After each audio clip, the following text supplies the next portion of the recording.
Now, welcome back. Today, we will be learning how to print a calendar using Python. So, let's quickly create a new project, and I'll just write down project 6. Oh, 6 is already done. 7 calendar, calender, calendar.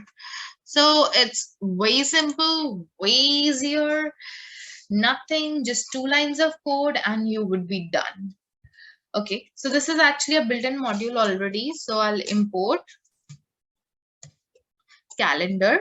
Okay, and what I'll do, I'll print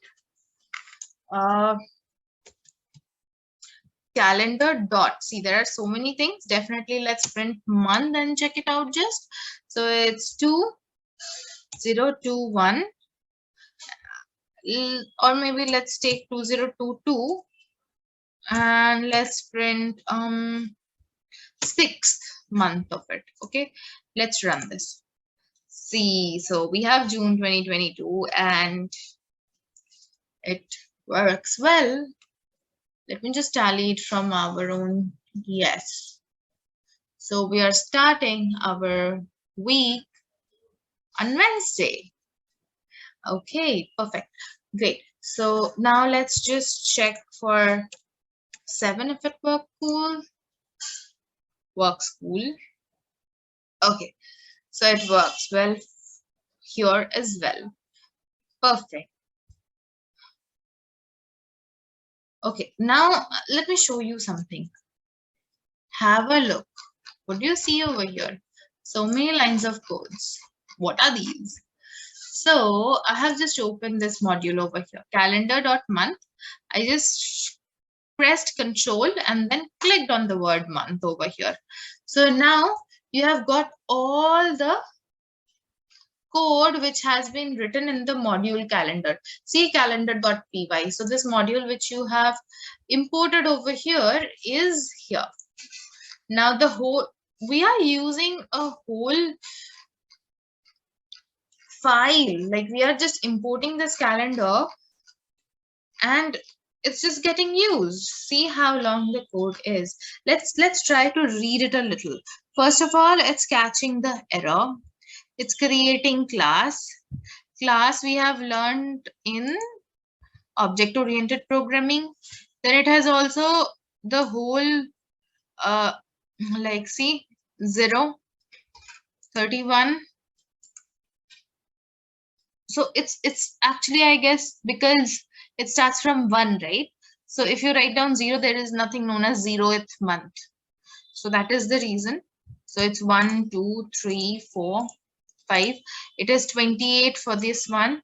Definitely there would be something if for February leap year as well. So see, I guess this is something leap days. See, leap days, to calculate leap days, weekdays, month range, next month. So it's just, now we have class calendar where we are talking about calendars. Now that is what we have imported, right? Now what if okay, let's find out something. Year date calendar, everything. See, if you see over here, this is also written over here, that why is this function have been created. This is the doc string which you say. That means if you see, if you just keep your hand on this function, it will tell you what this function exactly does. Okay, so this is how you read codes. And if you are not sure about what to pass over here, where was it? Yeah, this one, date. See, it was fetching the documentation. It just said fetching documentation when I kept, and then what all can you pass? You need to pass year, you need to pass month, you need to pass day. Okay, so these are the argument which is required. These 3 are the arguments which is required.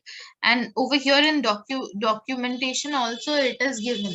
It will take you to the date time documentation on Google Chrome if you right click on that link. Okay, so just see, weekday format, everything is over here, like whatever is required. Even this calendar returns complete HTML pages. That means you can also form, like use this with HTML pages. I'm not sure, I haven't ever done that, but there is something related to that. That's what I wanted to tell you. So just go through these codes. Just not this, you can just go through any one. Like let's say if I talk about this stuff, um where is that random thingy? Yeah, this rand in. See, it has something over here. You can just simply click control and click, and you'll get into that. See, random.py. This is the name of the module which we have imported, right? What did we import? We imported random, import random, and we used the functions over here. Random is also, see, using so many things inside. It's using so many things from math.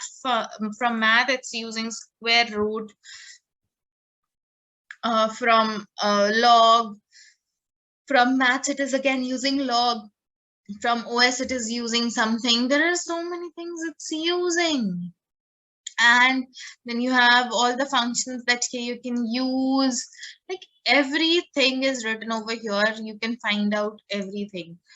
So this is how you should read codes. It's good to read codes so that you'll get a good understanding of whatever is going on in it. Okay, so it was just a little bit. I needed to tell you how to look into different codes of the modules. So just have a look, give it a look. Any module you import, any function you try to work with, just try to utilize whatever you are getting to, so that you can be much more uh, awesome than before. Okay, so that's it for this video. Let's meet in the next video where we would be generating a random password. That means we will create a random password generator. So have a great day. Bye bye.